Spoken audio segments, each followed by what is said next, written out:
নমস্কার বন্ধুরা, সুবচনের সাহিত্য সভায় আপনাদের স্বাগত জানাই।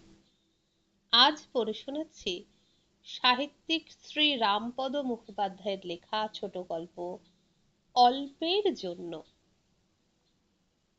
চা তৈয়ারি করিতে পারে না এমন ব্যক্তি বোধহয় কোনো পল্লী গ্রামেও আজকাল পাওয়া যায় না। কিন্তু রমেনের ভাগ্যে মুরলা হইয়াছিল সে নিয়মের ব্যতিক্রম। হয়তো ব্যতিক্রম হইলেও বিশেষ কোনো ক্ষতি হইত না। নির্জন নিস্তব্ধ পল্লী, দুবেলা ছোট সংসার লইয়া বিশেষভাবেই মগা চলে। সাদা সিধা পরিবেষ্টনের মধ্যে সরল মনটি লইয়া দিব্য আরামেই হয়তো কাটিয়া যায়। রমেনের শনিবার বাড়ি আসা এক মহা সমারোহ ব্যাপার। ক্ষুদ্র জীবনের পক্ষে সেই উল্লাস মুহূর্তের বৈচিত্র্য বড় কম নহে। সপ্তাহের অবশিষ্ট দিনগুলি অনায়াসে তার ধ্যান করিয়া কাটাইয়া দেওয়া যায়। কিন্তু রমেনই একদিন গোল বাধাইল। আগের শনিবারে বাড়ি আসিয়া মুরলাকে বলিল, আসছে সপ্তাহে আমার জন কয়েক বন্ধু আসবে, তাদের অভ্যর্থনার সমস্ত ভার আমি তোমার ওপর দেব। মুরলা ডাগর চক্ষু দুইটি রমেনের পানে ন্যস্ত করিয়া আশ্চর্যান্বিত হইয়া কহিল, সে আবার কি? রমেন হাসিয়া বলিল, মানে মানে তাদের রিসেপশনের ভার তোমায় দিলুম। মানেটা রমেনের নিকট পূর্বের চেয়ে সহজ হইলেও মুরলার সমান দুর্বোধ্য বলিয়াই বোধ হইল। কোনো কথা না বলিয়া সে ফ্যাল ফ্যাল করিয়া বোকার মতো চাহিয়া রহিল। রমেনের মুখ যেন ঈষৎ ম্লান বোধ হইল। এটা যে শহর নহে এবং মুরলাও বিদ্যুৎ বাতির তলায় মানুষ হয় নাই, সে কথা হঠাৎ করিয়া যেন তাহার মনে পড়িয়া গেল। যেমন পাড়াগাঁ তাহার এই পলাশপুর, মিউনিসিপ্যালিটির ট্যাক্স দিতে হয় না। শুক্লপক্ষে মেটে রাস্তার উপর জ্যোৎস্নাই যা একটু শোভা সৌন্দর্য বিস্তার করে। পানা পচা ডোবার জলে প্রতিদিন লক্ষ লক্ষ মশা জন্মগ্রহণ করে। কাদায় পথ ঘাট পিছল হয়। গাছের ছায়ায় ভালো করিয়া আকাশ দেখা যায় না। তেমনি এক অজ পাড়াগা হইতে আসিয়াছে মুরলা। আসিয়াই গোয়ালের গরু দুইটির পরিচর্যা, রান্নাঘরের মাটির দেওয়ালে ও উঠানে গোময় লেপন এবং খিড়কির ডোবা পুকুরটায় সকাল বিকাল স্নান, গা ধোয়া, কাপড় কাচা ও দুপুরবেলায় বাসন মাজায় এমন মনোনিবেশ করিয়াছে যে বাহির বিশ্বের এক বিন্দু খবর জানিবার আগ্রহটুকু তার নাই। নারী প্রগতির খবর তো দূরের কথা, ঘরের দুয়ারে চীন জাপানের এমন যুদ্ধটা যে ভালো করিয়া বাঁধিয়াও বাঁধিল না, তাহার খবরও মুরলা রাখে না। তবুও রমেন মুরলাকে ভালো না বাসিয়া পারে নাই।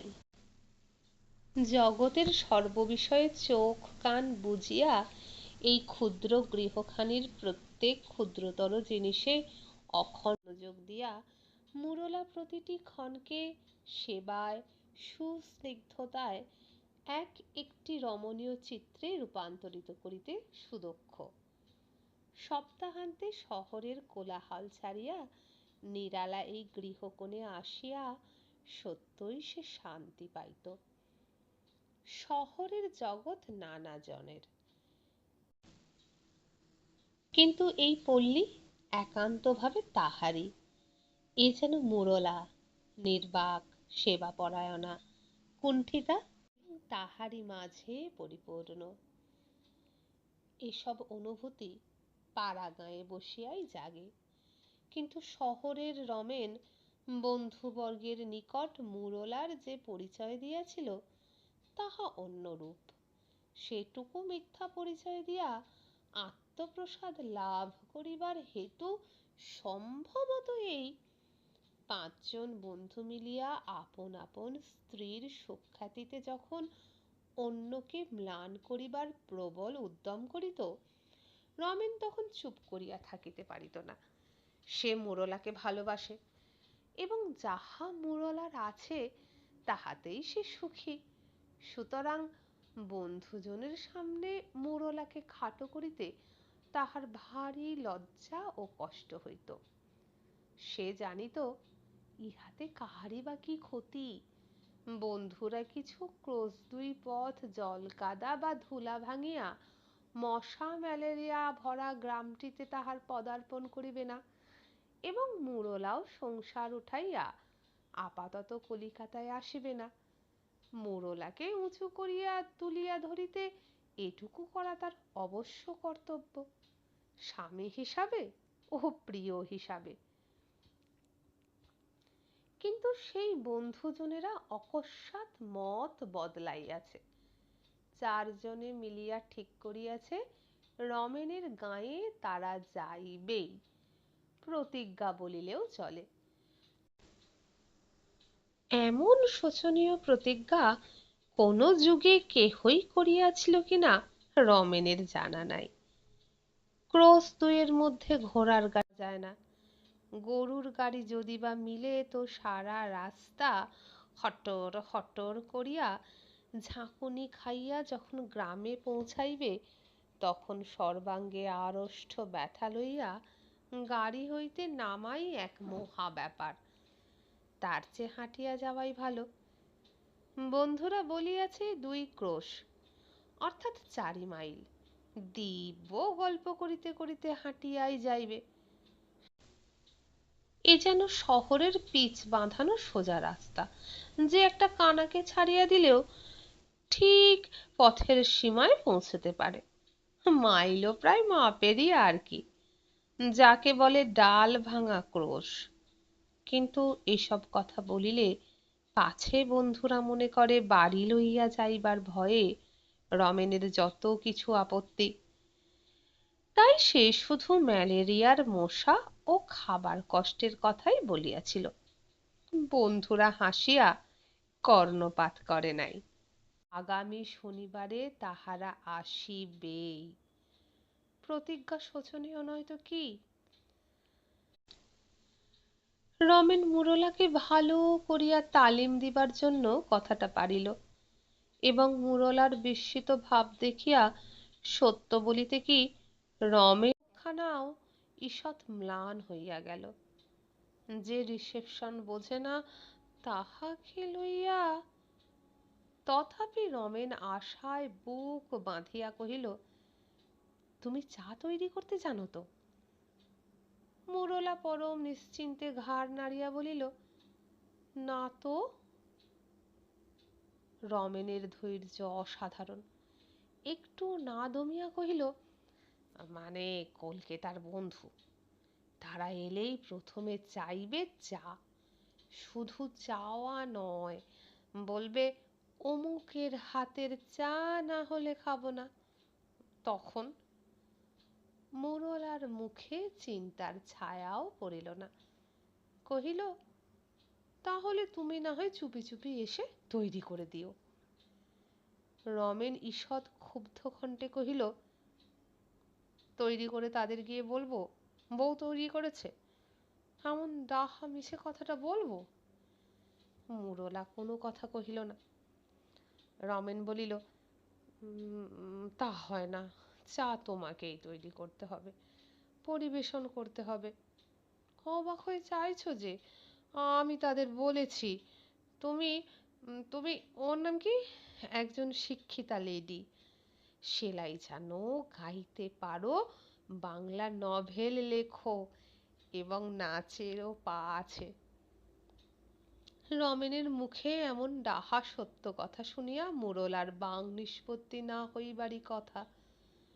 রমেন হাসিল, বলিল, ভাবছ কি করে বললুম এসব? কিন্তু বিয়ের আগে শুনেছিলুম যেন সেলাইয়ের কি একটা প্রাইজ তুমি পেয়েছিলে। মোরলা শুষ্ক স্বরে কহিল, সে তো কাঁথা সেলাই করেছিলাম বলে ঠাকুমা একটা নোলক দিয়েছিলেন। রমেন উৎসাহিত হইয়া কহিল, ওই হলো, কাঁথা সেলাই যে জানে সে সব জানে। নোলক? নোলক বুঝি ভালো প্রাইজ নয়? 5 শিকের রূপোর মেডেলের চেয়ে ঢের ঢের ঢের ভালো। আর বই লেখা, যা চিঠি তোমরা লেখো তা নভেলের বাবা। ভাষা তো নয়, কবিতা। মুরলা মনে মনে দারুণ অস্বস্তি ভোগ করিতেছিল। ব্যথাও যে ভোগ করিতেছিল না তাহা নহে। রমেনের মতো তরুণ যুবকেরা কত আশা করিয়াই সংসার পাতে। 5 জনের সঙ্গে সমান তালে পা ফেলিয়া চলিবার জন্য যৌবনের একটা দূর দমনীয় আকাঙ্ক্ষা। কিন্তু এমন অপটু মুরলা যে সে চা তৈরি করতেও জানে না, না সেলাই, না গান বাজনা, না নাচ। অবশ্য গান বাজনা মুরলার কোনো কালেই ভালো লাগে না। যে মেয়েরা গান বাজনা করে তাদের সম্বন্ধে মুরলার ধারণা অন্যরকম। কিন্তু সেলাই জানাটা তার উচিত ছিল। কার্পেটের কুকুর, বিড়াল কিংবা চটের আসন, নিজের পক্ষে আঁশের বাগান একটা। না, মুরলা কোনো দিক দিয়া রমেনকে হয়তো সুখী করিতে পারে নাই। রমেন একটু থামিয়া বলিল, আর আর আর সেই মঞ্জুল কুঞ্জে গানটাও তোমার তো বেশ হয়। ছাই হয় বলিয়া মুরলা বালিশে মুখ গুঁজিল। রমেন হতাশ হইলেও বিরক্ত হইল না। মুরলার মুখখানা তুলিতে গেল, পারিল না। আঙুলের ডগাটা ঈষৎ গরম বলিয়া বোধ হইল। জোর করিয়া মুখখানা ফিরাইতেই দেখিল সত্য সত্যই মুরলা কাঁদিতেছে। এমন পাগলও কেউ কখনো দেখিয়াছে কি? রমেন দারুণ অপ্রতিভ হইয়া কহিল, সত্যি সত্যি গানটা আমার ভালো লেগেছিল। এ কথায় মুরলার কান্না বাড়িয়া গেল। সে অশ্রু ভেজা স্বরে কহিল, তার চেয়ে এক কাজ করো, ওরা আসবার আগে আমায় গোবরডাঙ্গা পাঠিয়ে দাও। রমেন বলিল, পাগল, তা কি হয়?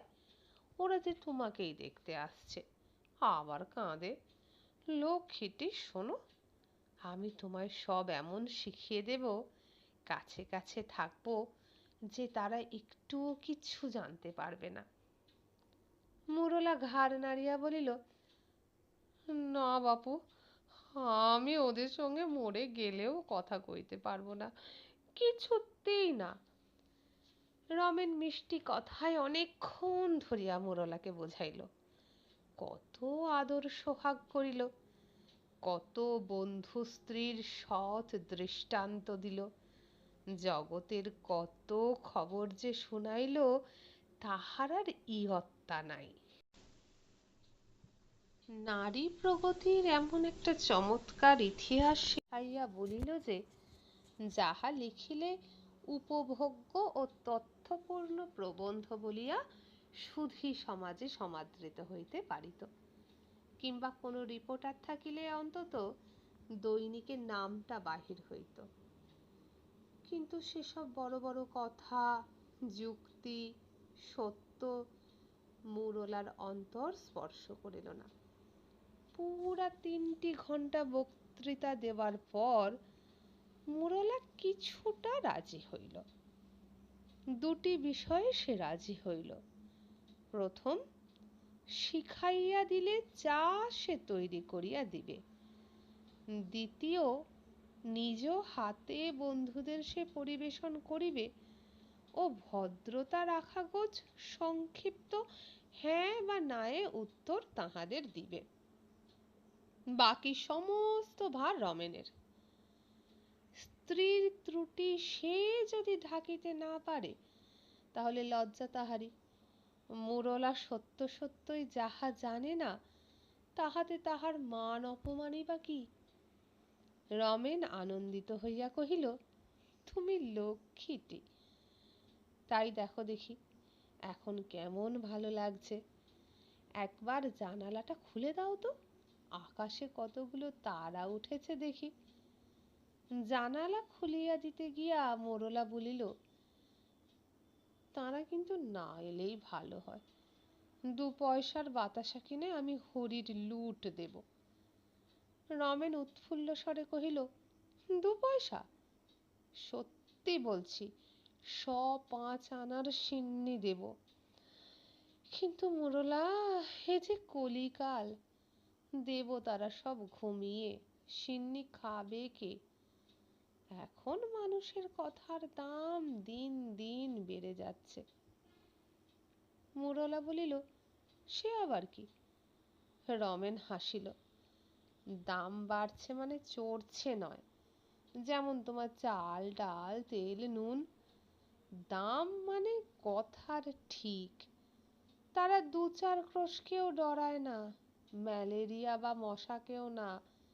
পল্লী মঙ্গল সমিতি গড়ছে কত ছোকরা। মোরলা বলিল, তা চা তৈরি করাটা? হাসিয়া রমেন বলিল, ভারী তো কাজ। দুধ গরম আর কি। জল গরম করো, চায়ের পাতা ফেলো, কেটলির মুখ বন্ধ করো, ব্যাস। যেই পাতা সেদ্ধ হলো অমনি দুধ চিনি মিশিয়ে কাপে ঢালো। পোলাও নয়, কালিয়া নয় যে হাঙ্গামা। মোরলা ঈষৎ সন্দিগ্ধ স্বরে বলিল, তা হোক, কাল সকালে তুমি বরঞ্চ একবার দেখিয়ে দিও। রমেন বলিল, আচ্ছা আচ্ছা, সে হবে। কাল বিষ্ণুদের বাড়ি থেকে প্লেট, পেয়ালা, কেটলি, ছাঁকুনি সব আনতে হবে। চিনি পাত্র চাই, আর হরিশদের সেলাইয়ের কলটা। হ্যাঁ, জেঠিমার বাড়ি থেকে হারমোনিয়ামটা। মোরলা সভয়ে কহিল, ও ওসব আবার কি হবে? রমেন কহিল, ভয় নেই, তোমায় বাজাতে হবে না, সেলাইও করতে হবে না। যাতে সেসব না করতে হয় তার প্ল্যান একটা ঠাওরাবো। তবে এনে রাখা চাই, বুঝলে না, একটা শো। তারা ভাববে এদের বাড়ির সব চর্চাই আছে। বা বইয়ের আলমারিটা একটু ঝেড়ে ঝুড়ে রেখো। মোরলা ঘাড় নাড়িল। রমেন বলিল, আর বৈঠকখানাটা এমন নোংরা হয়েছে, ছবিগুলো সব উইয়ে কেটে নষ্ট করেছে। খানিক ভাবিয়া কহিল, যাক, ওগুলো অমনি থাক, পরিষ্কার করে কাজ নেই, বলা যাবে রেয়ার পিকচার। হ্যাঁ শোনো, তুমি সেদিন পুকুর ঘাটে খাড়ে কাপড় কাচা, গা ধোয়া, বাসন মাজার হাঙ্গামা করো না। ছিপ নিয়ে ওরা ঘাটে বসতে পারে। মোরলা বলিল, ও মা, ওসব তবে কি করে হবে? রমেন বলিল, সে হবে খন। সৌরভীকে 4 আনা পয়সা দিলে সব ঠিক হয়ে যাবে খন। একটা দিন বই তো না, প্রেস্টিজ রাখা চাই। আর দেখো, না থাক, শনিবার রাত্রিতে এসে তোমায় আরো গোটা কত কথা শিখিয়ে দেব। ধরো, যেমনই ওরা এলো অমনি স্টোভটা জেলে চা তৈরি করতে দেবে। হারমোনিয়ামটা একটু বা প্যাঁ পোঁ করলে একটা এসেন্সের শিশি জানলার কাছে ভেঙেই দিলে, এই সব আর কি। মোরলা হাসিয়া বলিল, রক্ষে করো, এত কাণ্ডও করতে হবে? সত্যিই যা জানি নে। রমেন রাগ করিয়া কহিল, ওদের বউরাই সব জানে বুঝি? তবু মুখে এমন চালের কথা যদি শোনো। একটি যেন সবে জাহাজ থেকে ল্যান্ড করলো, পরের কাছে কি খাটো হওয়া ভালো? মোরলা ধীর স্বরে কহিল, ওরা তোমার বন্ধু? রমেন হাসিল, বন্ধু? হ্যাঁ, বন্ধু মানে ফ্রেন্ড। মোরলাও হাসিল, মানে বুঝিয়া নহে, এমনি। কালের গতি সত্যি কুটিল বটে। অতিথি অভ্যাগত আসিলে সেকালের গৃহস্থেরা নারায়ণ জ্ঞানে অকপট মনে তাঁদের পরিচর্যা করিতেন। আর একালে আন্তরিকতার বদলে যে বিষয়ে মানুষের দৈন্য বেশি সেইখানেই সচ্ছলতার অভিনয় যেন অপরিহার্য। ছাই শহর। জিনিসপত্র যাহা কিছু আনাইবার এই রবিবারেই আনা হইল। রমেনই ঘর সাজাইল, মোরলা শুধু দাঁড়াইয়া দেখিল। এসব বিষয়ে তার রুচির পার্থক্য বড় বেশি, কিংবা জ্ঞান আদৌ নাই। সমস্ত গুছাইয়া রমেন ঘরখানির চারিদিকে সগর্বে তাকাইয়া কহিল, কেমন, ভালো হলো না? মোরলা ঘাড় নাড়িবার বিশেষ দরকার না থাকিলেও সে ঘাড় নাড়িল। রমেন উৎফুল্ল হইয়া কহিল, ব্যাস, ভালো কথা। আচ্ছা শোনো, রানু নাকি কলকাতা থেকে এসেছে কাল। তার কাছ থেকে কাপড় পরার ধরনটা যদি দেখে নাও। মোরলা লজ্জিত হইয়া কহিল, কি যে বলো, কাপড়টাও পরতে জানি নে নাকি? অপ্রতিভ হইয়া রমেন কহিল, না না, তাই বলছি, কলকাতায় সব পরে কি না 12 হাত কাপড় কুঁচিয়ে মাদ্রাজি মেয়েদের মতো, ভারী সুন্দর, সিম্পলি গ্র্যান্ড। অবশেষে শনিবার আসিল। মোরলা সত্যই সেদিন বিব্রত হইয়া পড়িয়াছে। একদিন আগে সৌরভী আসিয়া আছে, কিন্তু কোনো কাজটাই সুশৃঙ্খলে হইতেছে না। বাসনে সক্রি রহিয়াছে, কাপড়ের ময়লা কাটে নাই, উঠানের এখানে ওখানে ময়লা, কাপড়গুলি মেলিয়া দিবার যা ভঙ্গি, মোরলা নিজেই যতখানি পারিল করিল। সূর্য ডুবিবার পরই স্বামী বন্ধু বান্ধব সহ আসিয়া পড়িবেন। এখন এদিক সামলাইবার উপায় কি যে হইবে সে জানে না। কি যে সে করিবে? ও বাড়ির বিমলার কাছে বসিয়া ভালো করিয়া চুল বাঁধিয়া আসিল। কপালে খয়েরের টিপও পড়িল একটি। সিঁথিতে সিঁদুর দিয়া ফর্সা সেমিজ ও কালা ডুমরিপার কাপড়খানি বাহির করিল। মাদ্রাজি মেয়েদের মতো না হোক, কাপড় পরিবার ধরনটি তাহার বেশ। অবশ্য মোরলা মাদ্রাজি মেয়ে দেখেও নাই। আরশির সামনে দাঁড়াইয়া মনে হইতেছিল সে যেন প্রতিদিনকার গৃহস্থ বধূ মোরলা নহে, যেন আর কেহ শহর হইতে আসিয়াছে। তাদের গ্রামে একবার একজন মেয়ে মাস্টার আসিয়াছিলেন, অনেকটা তাঁর মতো। ঘাড় মাকাইলে ও ভ্রু কুঁচকাইলে হুবহু। মোরলা আপন মনেই আনন্দে হাসিয়া ফেলিল। সে মাস্টার হইয়া গেল নাকি? ওই যা, সূর্য বুঝি ডুবিয়া গেল, ক্রমে অন্ধকার হইয়া আসিতেছে।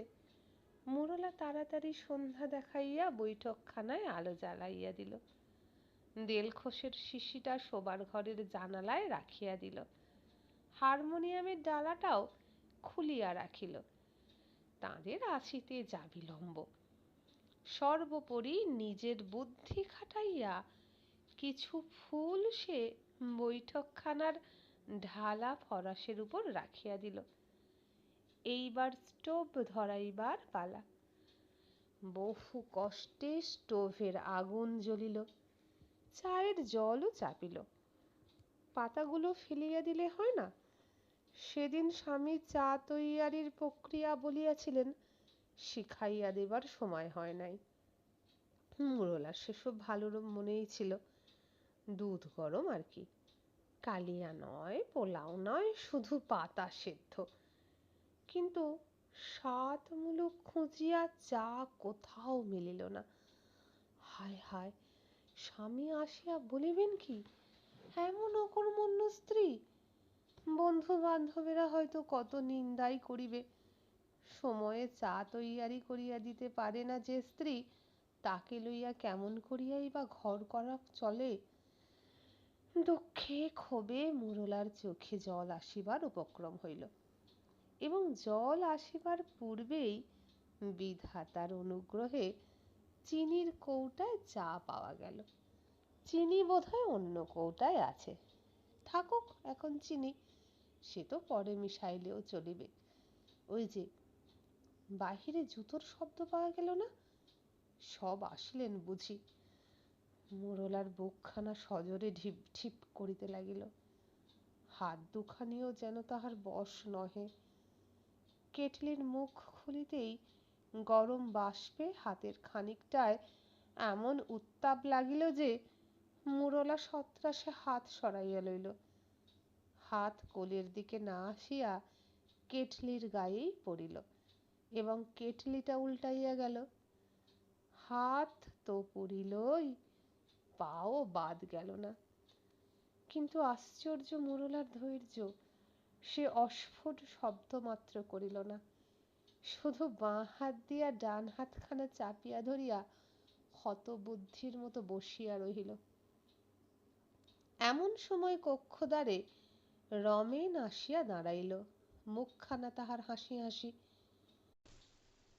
রমেনের পানে চাহিয়া মোরলা রাঙা হইয়া উঠিল, যন্ত্রণায় নহে, অক্ষমতার অনুতাপে। চোখ দিয়া তাহার দর দর ধারে জল গড়াইতে লাগিল। রমেন করিয়া মোরলার পাশে বসিয়া পড়িল এবং স্পিরিটের বোতলটা খুলিয়া হর হর করিয়া সেই পোড়া হাত পায়ের উপর স্পিরিট ঢালিতে ঢালিতে কহিল, দেখো দেখি কি করলে? মোরলা লজ্জায় মরিয়া গিয়া মৃদুস্বরে কহিল, তুমি যাও, ওদের দেখো গে। রমেন বলিল, কাদের? কেউ আসেনি। রাম বলো, তারা আসবে এই পাড়া গাঁয়ে? তুমি খেপেছ, কিন্তু তুমি কি করলে বলো দেখি। স্বস্তির নিঃশ্বাস ফেলিয়া মোরলা বলিল, আহা, তোমার স্পিরিটটা কি ঠান্ডা, হাত যেন জুড়িয়ে গেল। বন্ধুরা, এখানেই শেষ হয়ে গেল আজকের ছোট গল্প অল্পের জন্য। কেমন লাগলো কমেন্ট করে অবশ্যই জানাবেন। আমার চ্যানেলে অনেক গল্প রয়েছে, সময় করে সেগুলো শুনবেন। যদি ভালো লাগে বন্ধুদের কাছে রেকমেন্ড করবেন। আর আমার চ্যানেলে এখনো সাবস্ক্রাইব করে না থাকলে সাবস্ক্রাইব করে আমার মনোবল বাড়াবেন। আজকের মতো বিদায় নিলাম। নমস্কার।